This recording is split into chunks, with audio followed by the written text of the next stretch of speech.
বাজার থেকে চড়া দামে কেন কিনবেন?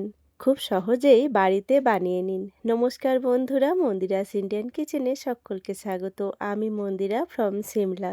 আজকে আমি আপনাদের সঙ্গে শেয়ার করব আটা বিস্কুটের রেসিপি। এই আটার বিস্কুটগুলো খেতেও যেমন সুস্বাদু হয় আর বানাতেও সময় অনেক কম লাগে। ঘরে থাকা কিছু সামান্য উপকরণ দিয়ে এই বিস্কুটগুলো বানিয়ে নিতে পারবেন।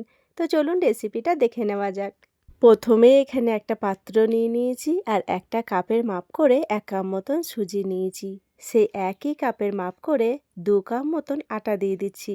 আমি আজকের বিস্কুটগুলো আটা দিয়ে বানাবো, সেই জন্য আপনারা কিন্তু আটার জায়গায় ময়দাও নিতে পারেন। দিয়ে দিচ্ছি হাফ কাপের একটু বেশি চিনি। মিষ্টিটা অবশ্যই আপনারা আপনাদের হিসেব মতন দেবেন। দিয়ে দিচ্ছি সামান্য পরিমাণে নুন আর দিয়ে দিচ্ছি কিছুটা এলাচের টুকরো, মানে ভেঙে রেখেছিলাম। আর দিয়ে দিচ্ছি 2 চামচ মতন মিল্ক পাউডার আর দিয়ে দিচ্ছি 2 চামচ মতন ঘি। আপনারা ঘিয়ের জায়গায় কিন্তু সাদা তেলও ব্যবহার করতে পারেন, তবে বিস্কুটের মধ্যে ঘি ব্যবহার করলে বিস্কুটগুলো খেতে বেশি ভালো লাগবে।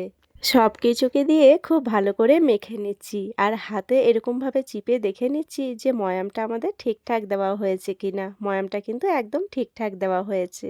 এবারও অল্প অল্প করে নর্মাল জল দিয়ে আটা ডোটাকে রেডি করে নেব। আটার এই কুকিজগুলো খেতে এত সুস্বাদু হয়, না বানালে বিশ্বাস করতে পারবেন না। সব সময় বাজার থেকে বিস্কুট না কিনে এইরকমভাবে খুব সহজে বাড়িতেই বানিয়ে নিতে পারবেন। ডোটা আমার এখানে পুরোপুরি রেডি হয়ে গেছে। খুব শক্ত করেও মাখিনি, আবার খুব নরম করেও মাখিনি। যেহেতু চিনিগুলো আমি গুঁড়ো করে দিইনি, গোটা গোটায় দিয়েছি, তাই যখন বিস্কুটগুলো খাওয়া হবে চিনির দানাগুলো মুখে লাগলে খেতে ভীষণ ভালো লাগবে। এবার এই ডোটাকে আমি দুভাগে ভাগ করে নিলাম। এবার হাতের সাহায্যে গোল করে নিয়েছি। আমি এই কুকিজগুলো গোল শেপ দেব। আপনারা আপনাদের পছন্দের মতন শেপ দিতে পারেন। আটার এই কুকিজগুলো শুধু যে চা বা কফির সঙ্গে খেতে ভালো লাগে তা না, এই কুকিজগুলো কিন্তু শুধু মুখে খেতেও দারুণ লাগে। হালকা ফুলকা খিদের জন্য বেস্ট অপশন। আর ঘরে থাকা কিছু সামান্য উপকরণ দিয়েই বানিয়ে নিতে পারবেন এই কুকিজগুলো। বানাতেও কিন্তু সময় অনেক কম লাগে। আমার এখানে একটা কুকিজ রেডি হয়ে গেছে। খুব ছোটও করিনি, আবার খুব বড়ও করিনি। আর এর থিকনেসটা দেখুন, খুব পাতলাও আমি করিনি। ঠিক একই রকমভাবে আমি বাকি কুকিজগুলোকেও বানিয়ে নেব। আমার এখানে সব কুকিজগুলো রেডি হয়ে গেছে। 1 কাপ সুজি আর 2 কাপ আটাতে আমার এখানে এতগুলো কুকিজ হয়েছে।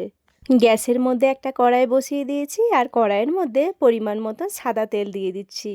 তেলটা হালকা গরম হয়ে গেলে বিস্কুটগুলোকে একটা একটা করে দিয়ে দেব। খেয়াল রাখতে হবে গ্যাসের ফ্লেমটা যেন লোতেই থাকে।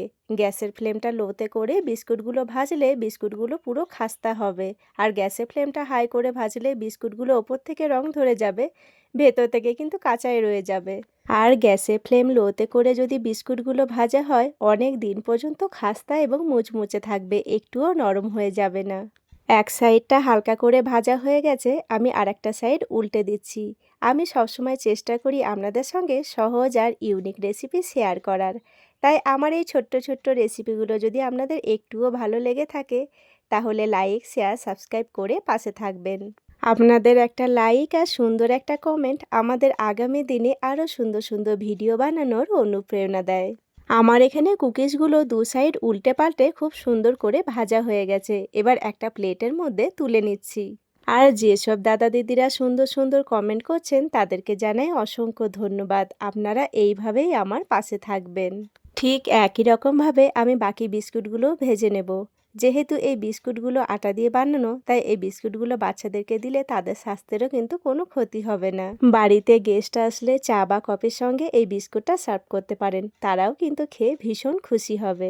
যেসব বাড়িতে ছোট বাচ্চা আছে সেই সব বাড়িতে কিন্তু ছোটোখাটো এরকম রকমারি স্ন্যাক্স রাখতেই হয়, কারণ বাচ্চাদের তো সবসময় খিদে পেতে থাকে আর বাচ্চাদের কিন্তু এক এক সময় এক এক রকমের খাবারের আবদার হয়ে থাকে।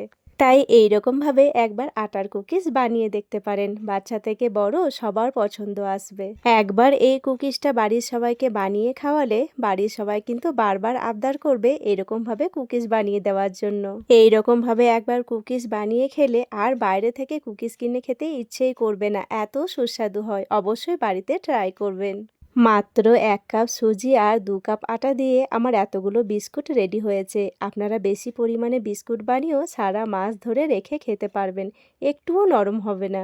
আর যেহেতু আমি এই বিস্কুটে গোটা চিনি ব্যবহার করেছি, দেখুন চিনির দানাগুলো কিন্তু দেখা যাচ্ছে। বিস্কুট খাওয়ার সময় যখন এই চিনির দানাগুলো মুখে লাগবে তখন বিস্কুটটা খেতে ভীষণ ভালো লাগবে। আপনারাও বাড়িতে ঝটপট বানিয়ে ফেলুন এইরকমভাবে আটার বিস্কুট। ভিডিওটাও তাহলে এখানেই শেষ করলাম। আমার আজকের রেসিপি আপনাদের কেমন লাগলো অবশ্যই কমেন্ট করে জানাবেন। ভালো লাগলে লাইক, শেয়ার, সাবস্ক্রাইব করে দেবেন। আবারও আসবো নতুন কোনো একটা রেসিপি নিয়ে। ততক্ষণের জন্য সবাই ভালো থাকবেন, সুস্থ থাকবেন। এতক্ষণ পর্যন্ত আমার সঙ্গে থাকার জন্য সকলকে জানাই অসংখ্য ধন্যবাদ।